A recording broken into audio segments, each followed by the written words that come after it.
আসসালামু আলাইকুম এভরিওয়ান। আজকে আমরা একটি নতুন কনফিউশন নিয়ে কথা বলবো। সেটি হচ্ছে উইল কখন ইউজ করতে হয় আর গোয়িং টু কখন ইউজ করতে হয়। তো আমরা এতটুকু অবশ্যই জানি যে উইল যেটি হচ্ছে আমরা ফিউচার টেন্সে ইউজ করি, অর্থাৎ ভবিষ্যতের কোনো কাজ করা অর্থে উইল ইউজ করা হয়ে থাকে। সেম আমরা কিন্তু এটাও জানি যে গোয়িং টুও আমাদের ফিউচারের ক্ষেত্রে ইউজ করা হয়, কিন্তু কখন উইল আর কখন গোয়িং টু ইউজ করতে হয় সেই আমরা ডিফারেন্সিয়েট করতে পারি না আমরা।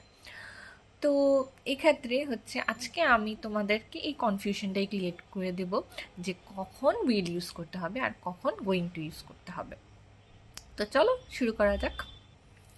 ফার্স্টেই আমি দেখো নোট করে রেখেছি যে উইলের ক্ষেত্রে তিনটি হচ্ছে বৈশিষ্ট্য থাকলে আমরা উইলটা ইউজ করতে পারবো। আর এছাড়াও আরও যা যা ব্যাপার আছে সেগুলো আমি তোমাকে ক্লিয়ার করে দেবো।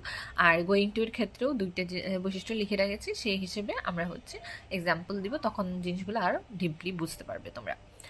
তো উইলটাতে ফার্স্টে কি লেখা আছে?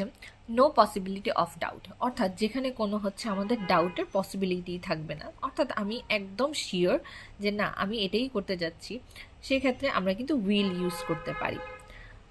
আর যেমন হচ্ছে আমি যদি হচ্ছে এক্সাম্পল দেই যে আই উইল শপিং টুডে, অর্থাৎ আমার এখানে কোনো ডাউট নেই যে আমি কালকে শপিং করব বা পরশু দিন শপিং করব, এখানে কোনো ডাউট নেই, সেক্ষেত্রে আমি উইলটা ইউজ করেছি। তো পরেরটি দেখি আমরা যে রিসেন্ট ডিসিশন মানে কি? এখনই হচ্ছে যে সিদ্ধান্তটা নিয়েছি, সেক্ষেত্রে আমরা উইল ইউজ করতে পারি। ধরো হঠাৎ মাথায় আসলো, তখনই হচ্ছে ডিসিশনটা নিয়ে নিলে, তখনই হচ্ছে আমরা উইলটা ইউজ করতে পারি। যেমন এক্সাম্পল হিসেবে আমরা বলতে পারি যে I am hungry, I will it something, অর্থাৎ আমি কিন্তু এখনই ডিসিশন নিলাম যে আমি কিছু খাবো, আজকে এখন কিছু খাবো। তো সেক্ষেত্রে হচ্ছে উইলটা ইউজ করা হয়েছে। আর লাস্ট ওয়ান হচ্ছে নট শিওর, অর্থাৎ আমি যে জিনিসটা নিয়ে হচ্ছে শিওর না, এখনো নিশ্চিত না, আন্দাজ রূপে হচ্ছে যেই জিনিসগুলো আমরা কথা বলতে যাব, সেই ক্ষেত্রে কিন্তু আমরা উইল ইউজ করতে পারি। যেমন আমি বলতে পারি আন্দাজ করে যে I think it will rain today, আজকে মেবি হচ্ছে বৃষ্টি হতে পারে, সেক্ষেত্রে কিন্তু আমরা উইলটা ইউজ করতে পারি। তো আই হোপ তোমরা হচ্ছে বুঝেছো। আর আরেকটা জিনিস এক্সট্রা, এটা হচ্ছে জেনে রাখো যে উইল কিন্তু আমরা নর্মালি উইল জিনিসগুলো ইউজ করি প্রমিস, অফার, এগুলোর ক্ষেত্রে কিন্তু উইল ইউজ করা হয়। অঙ্গীকার, সাহায্য, এসবের ক্ষেত্রে উইলগুলো ইউজ করা হয়। ধরো আমি বললাম কেউ কোনো ফ্রেন্ড তোমার হচ্ছে কোনো প্রবলেমের মধ্যে আছে, সেক্ষেত্রে তুমি কিন্তু বলতে পারো যে I will help you, don't worry, I will help you. তো আই হোপ তোমাদের উইলের কনফিউশনটা ক্লিয়ার হয়েছে যে উইল কী কী ক্ষেত্রে আমরা ইউজ করতে পারি।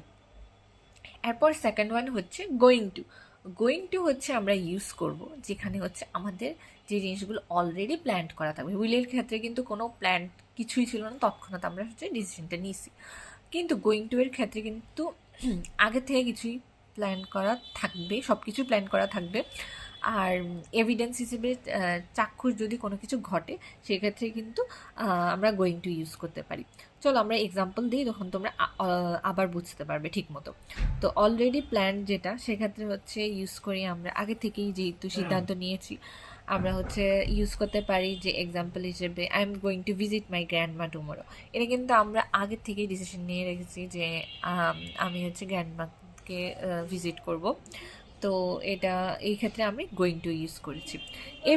এভিডেন্সটা কি? চোখে চোখে যদি দেখা কোনো প্রমাণ দেখি আমরা, সেই ক্ষেত্রে কিন্তু আমরা গোয়িং টু ইউজ করতে পারি। যেমন ধরো কোনো একটা দিন আছে, সেক্ষেত্রে আকাশে হচ্ছে অনেক মেঘ, তুমি কিন্তু আন্দাজ করে বলতেই পারো যে এখন হয়তো বা বৃষ্টি হবে।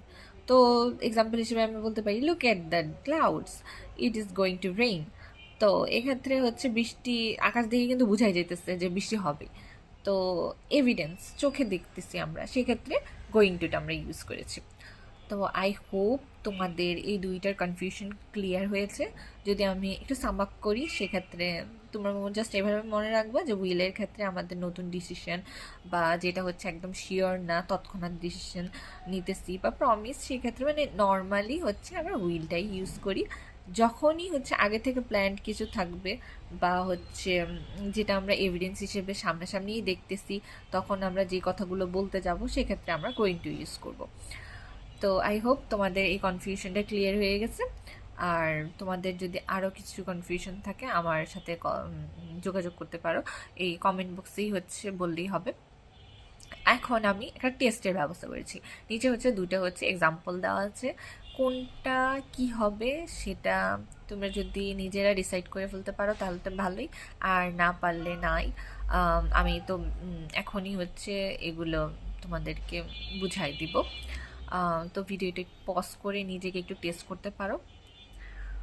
তো পজ করা শেষ হয়ে গেলে রিচেক করতে পারো যে সব ঠিক আছে কিনা। তো টেস্টের ক্ষেত্রে আমি হচ্ছে দুইটা এক্সাম্পল দিয়েছি। ফার্স্টের টেস্টটাতে দেওয়া আছে why are you turning on the TV. তো একজন হয়তো বা টিভি অন করতেছে, তো তুমি হচ্ছে এই রিপ্লাইয়ে কি বলতে পারো, এখানে হচ্ছে আই ওয়াচ মানে হচ্ছে আমাদের যেই সাবজেক্ট আর ভার্বটা আমি এটা তোমাদের সুবিধার্থে দিয়ে রাখছি। তো আমি কিন্তু এখানে বলতে পারি I am going to watch the news, এটা কিন্তু আগের থেকেই প্ল্যান করা ছিল, সেক্ষেত্রে আমি গোয়িং টু ইউজ করেছি। বা হচ্ছে এটাই কিন্তু তুমি চাক্ষুষ প্রমাণ হিসেবেও এভিডেন্সের মধ্যেও ফেলাতে পারবা। তো হচ্ছে এখানে গোয়িং টুটা ইউজ হবে। আর পরেরটি দেখি, এটাতে কি দেওয়া আছে what would you like to eat. তো সেক্ষেত্রে আমি বলতে পারি যেহেতু এই মাত্রই ডিসিশনটা নেওয়া হবে যে আমি কি খাবো, তো সেক্ষেত্রে আমি এখানে হুইলটা ইউজ করব। তো আমি এখানে ইউজ করব I think I will have a sandwich. Thank you, আশা করি তোমাদের কনফিউশন সব ক্লিয়ার হয়ে গেছে। আল্লাহ হাফিজ।